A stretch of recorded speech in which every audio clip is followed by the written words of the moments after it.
I want you to look at each one of these systems. I'm sure you know what will happen to these ice cubes.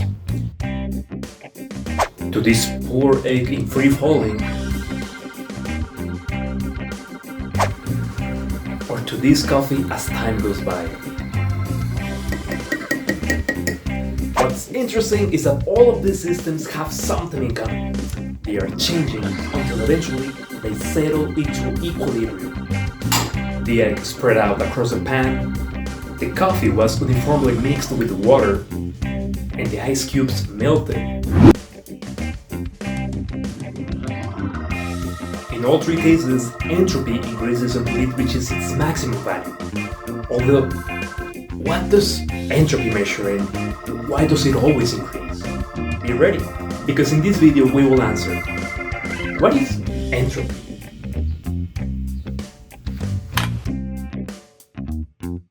Entropy is an extremely crucial quantity for thermodynamics. It's so important that the second law of thermodynamics is formulated in terms of it.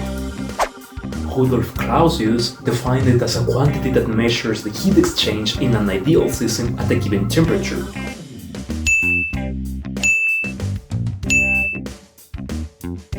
So, if this is entropy, why is it usually associated with something more complicated?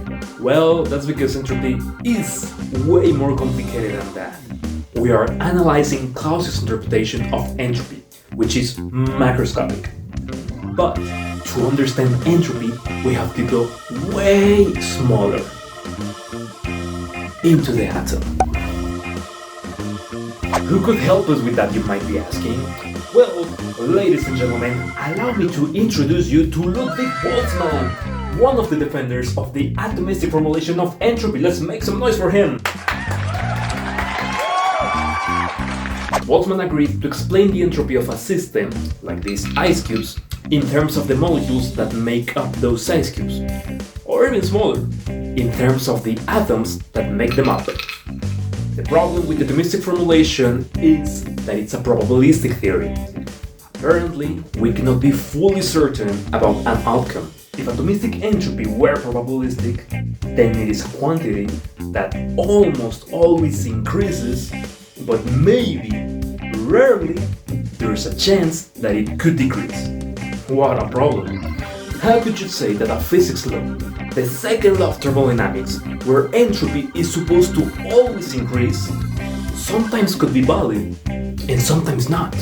Then the formulation was invalid and the atomistic entropy does not exist. Well, turns out that Boltzmann's atomistic entropy was correct. Unfortunately, he didn't live long enough to see that his contribution was key to truly understand the concept of entropy. Alright, to truly understand what entropy is, I will use two different approaches. Firstly, I will explain why it is usually understood as a measure of disorder, and secondly, I will explain it as a loss of information. But first, we have to specify what a microstate and a macrostate are.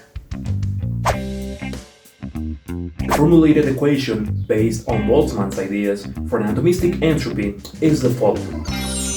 It might seem a weird expression, but let's try to understand it. This value here is fixed.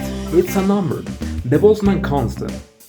This pi right here is a natural logarithm function, just like the one that you have on your calculator applied to an m value. This m right here is the important thing. M is the number of microstates of a system. But now, what is even a microstate? To explain it, have you guys ever played Plants vs. Zombies?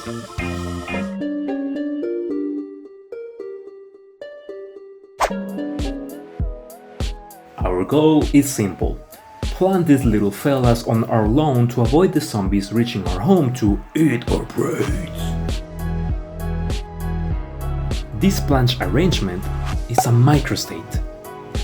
The outcome of this microstate, that is, ending with a zombie's life, if that somehow makes any sense, is a macrostate.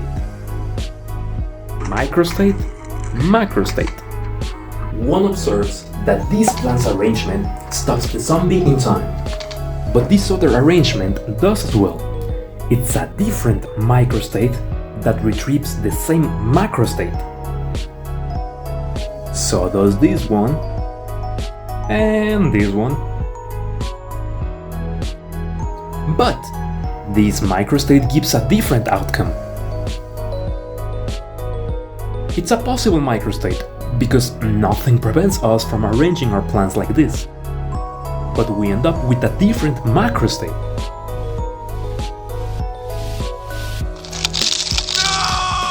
As you might be guessing, there are plenty of microstates that return the same macrostate.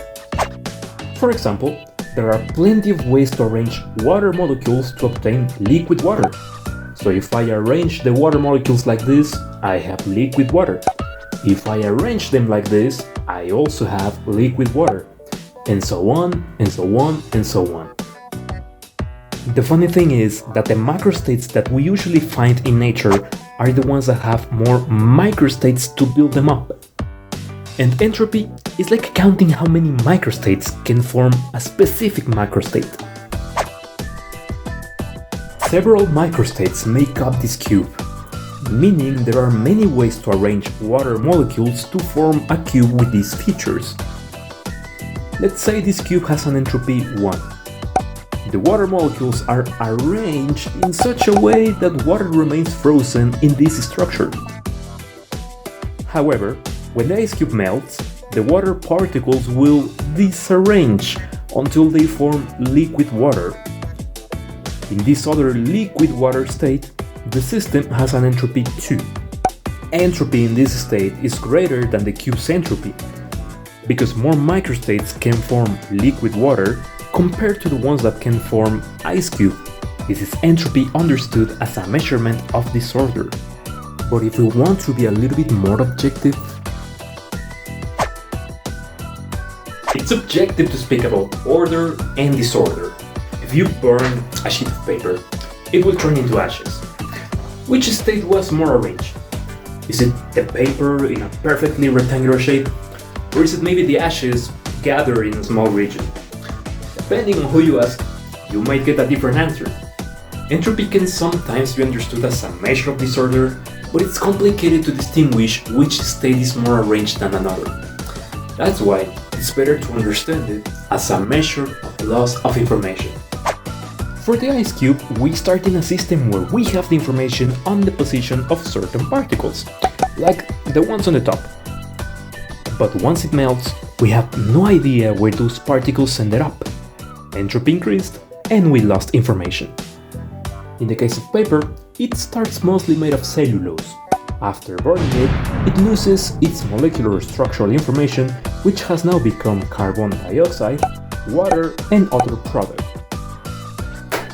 So, what is entropy? Entropy is not the measure of disorder of a system. That's a common misunderstanding. What entropy is the loss of information of a system.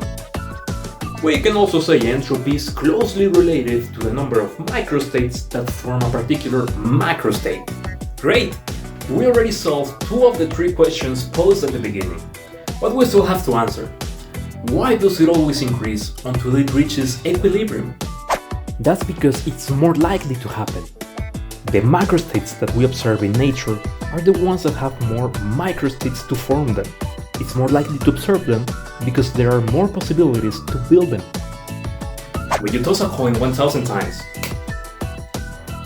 which is more likely to occur? That every single trial results in heads, or that the trials result in a mixture of heads and tails?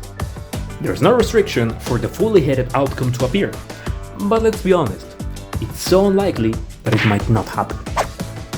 After all, Boltzmann wasn't wrong. Entropy is a probabilistic quantity that always increases, because it's more likely to do so. Thank you for watching. If you enjoyed the video, make sure to subscribe, leave a like and a comment. Feedback is always welcome to improve. Also share this video with your family, friends, pets, the person you're having an affair with, anyone you want. Make sure to stay skeptical. With this video, at school, in your daily life, wherever. Just keep asking questions. And by the way, keep an eye out. Because entropy is probabilistic, even if it always tends to increase, there's a small chance that you might actually watch it decrease. But it's just unlikely that you might actually never see it happen. Anyway, see you in another video.